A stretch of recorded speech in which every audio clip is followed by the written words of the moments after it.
point of this exercise is to get you, the people with the minds, the brains, who've been active in this arena for a long time, to get together and establish a very large tent, which is what we are after. We want to establish a big tent. We want to bring people in the room who, as you put there, the underlying contradictions, who have different experiences and different views of where to take this. When I wrote my book, Nomad, and this was in 2010, I believed that Islam was beyond reform. That maybe the best thing for religious believers, for Muslims, was just to go and pick another god. Of course, I was juvenile. I was juvenile because I was so certain of it. And I don't want to compare myself to the Italian writer and Holocaust survivor Primo Levi, but just as he was certain that the Berlin Wall would endure, I was certain that no conversation on Islam would ever begin. But then, of course, the Arab Spring came along, and I watched 4 national governments fall. Egypt's twice. I watched the protests like you did, the uprisings in other 14 nations, and I came to the conclusion very, very quickly that I was wrong. Muslims were ready to change and ready for change, and is young in all of these nations. They're extremely young and still are, and that's what they were expressing. And since then, as events have played out, both in Muslim majority countries and in the West, I believe that more and more Muslims are open to reconciling their faith with modernity. This change in the wind may be a consequence of the spread of the internet and the digital media. It may also be thanks to rising economic and educational levels in many parts of the world. But whatever the underlying reasons, it's positive. It's an opportunity we in this room need to recognize and seize. I've observed this change while working on my new book, which is again on immigration from the Muslim majority world to Europe. Of course, in Europe, there has been a highly polarized debate about the phenomenon of migration. There are the doomsayers who say everything is bad, and then there are those who say, let everyone come in. You have the idealists, and you have the realists. I think of myself as a pro-immigration realist. And I argue that, in fact, instead of talking so much about immigration, we should shift the focus to integration. Integration, integration. That's really what we are talking about. What very few of us have noticed is that among those 2 to 3 million people who came in the year 2015, quite a number of them, a huge number of them, are actually like us. They think like us in this room. I've spoken to many new migrants to Europe from Turkey, from Afghanistan, from Pakistan, from Iraq, from Syria, from Yemen, from Egypt, from Somalia, from Nigeria, from Burkina Faso. And I'm telling you, I am heartened. Maybe because I'm getting on in age, I don't know. But I am heartened to hear that they are hungry for the social and religious freedoms that we take for granted in liberal democracies. They want to push against the Islamist organizations that are seeking their hearts and souls just to indoctrinate them into an anachronistic way of life. Earlier this year, I visited the Ibn Rushd Goethe Mosque in Berlin. It's a liberal mosque. It's run by Sairan Ates. I'm sorry she's not here today. And I'm sure many of you know what this mosque is all about. And in that mosque, I spoke to people from Algeria, Morocco, Turkey. There was a young man there, and he said, I used to oppose you, he told me. I hated your views, I disagreed with your ideas. But then he also told me that he had changed his mind. and that now he worships in a mosque that run by a woman that welcomes LGBT Muslims with a female mu'adhin. They were sitting all in a room like this, on the floor, men and women next to one another. If you wanted to cover your hair, that was fine. If you didn't, that was also fine. I think that's something to be welcomed. What's the name of that mosque, Ayaan? It's called the Ibn Rushd Goethe Mosque. And that young man was not alone. Last month, another conference took place in Berlin. It was convened by a grassroots group of immigrant social workers, teachers, interpreters, bureaucrats, police, doctors and lawyers. They were all they thought of themselves as Germans on the front line. The conference provided a platform for ex-Muslims to share their views. We at the base, as they're called, they want changes to Europe's integration and asylum policies.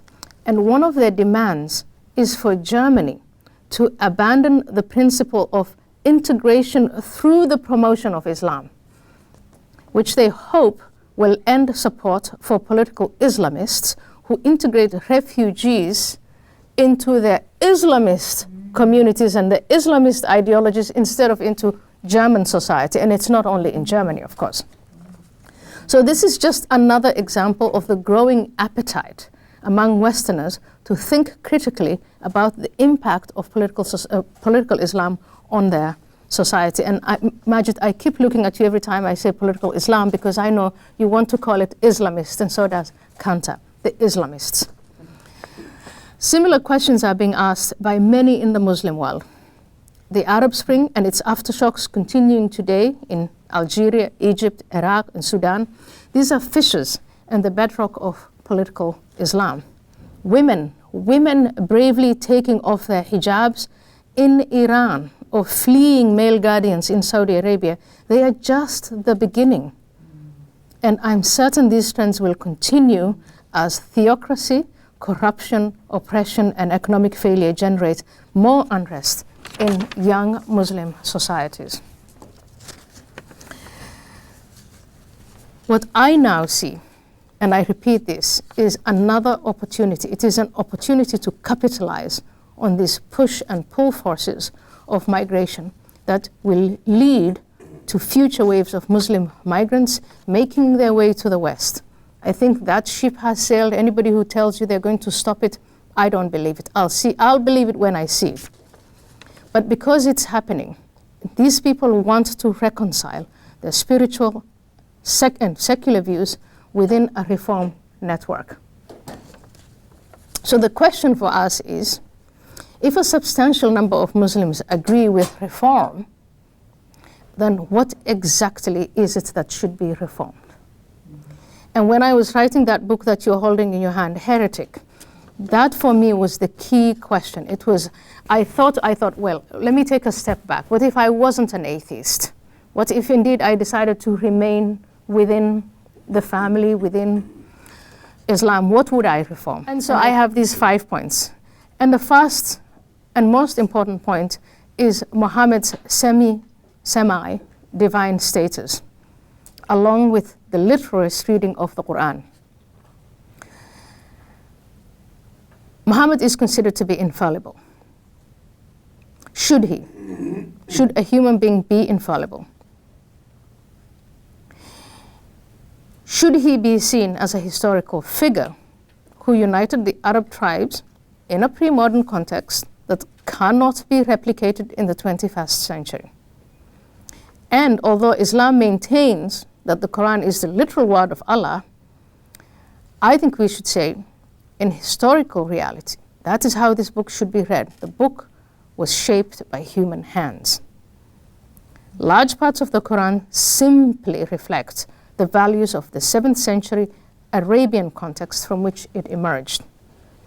The Quran's eternal spiritual values must be separated from the cultural accidents of the place and time of its birth. When I say this, I know I am blaspheming. I know it's a long shot, but someone has to pose the question. Muhammad, as the infallible moral guide, and the Quran as the one and only book within which one seeks morality. I think that we should put that up, we should open that up for question. The second, of course, and most important, is this supremacy of life after death.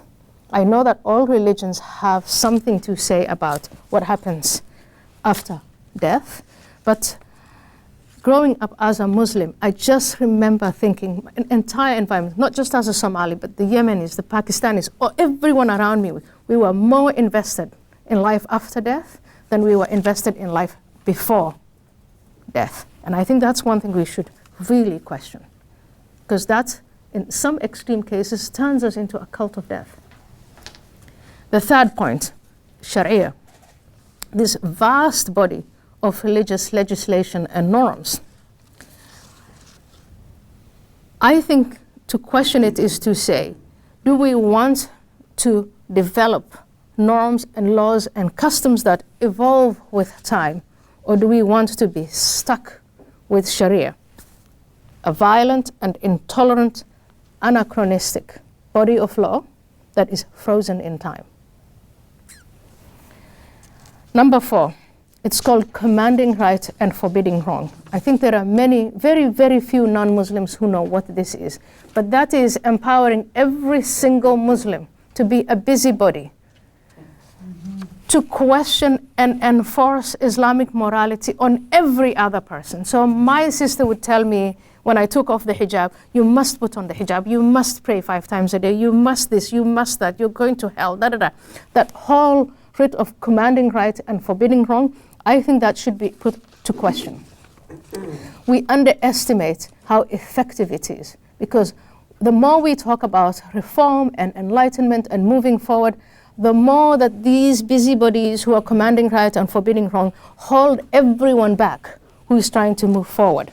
And then finally, of course, there is the imperative to wage jihad or holy war. Islam must become a true religion of peace. It's to reject the violence. It is to explicitly say we reject imposing our religion on others by means of force. And coercion doesn't have to be only by means of the sword. There's psychological coercion, physical coercion, social coercion, which is the commanding right and forbidding wrong. And I recognize that discussing these 5 ideas, I think it's a huge task.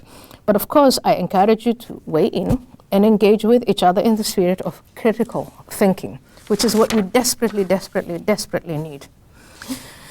My final remarks. You might be thinking, well, why us? Why this group? Well, here's how it came about. The AHA Foundation, Ayaan Hirsi Ali Foundation, but I really don't think of it as the Ayaan Hirsi Ali Foundation. I think of it as the AHA and Enlightenment, now led by George Zarubin. But when we were reviewing what this foundation should be and what it should be about, and my friend sitting there who's on the board, Rosa Ziegers, who comes really from the corporate world, we sat down and said, help us figure this out.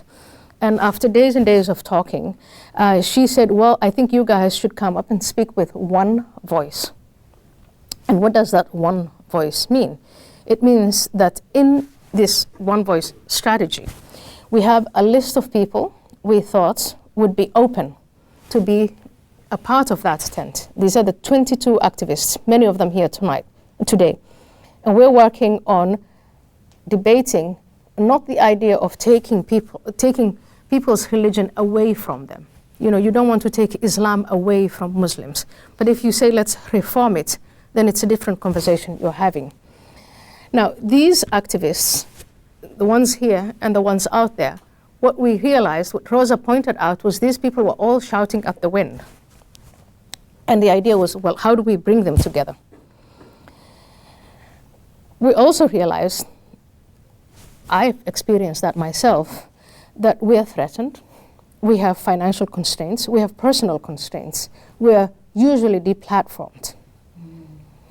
So we're not only speaking to the vision that we want to realize at some point, but we're also speaking to the experiences that we've had even posing little questions, not big questions like let's reform Islam, but just little questions like, Asra, remember you started the whole idea of you just wanted to go to a mosque with everyone else.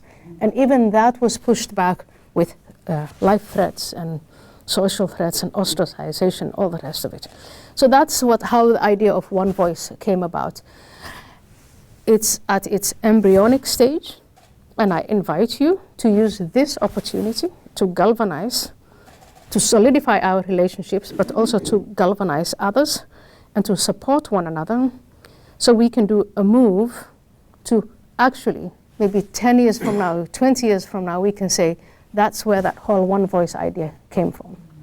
I thank you so much for being here. I'm going to be 50 in November. If we realize this when I'm 70, that would be a blip in history. If we realize it 170 years from now, it still is a good thing. I think it is worthwhile to undertake this. And thank you so much. And now give it back.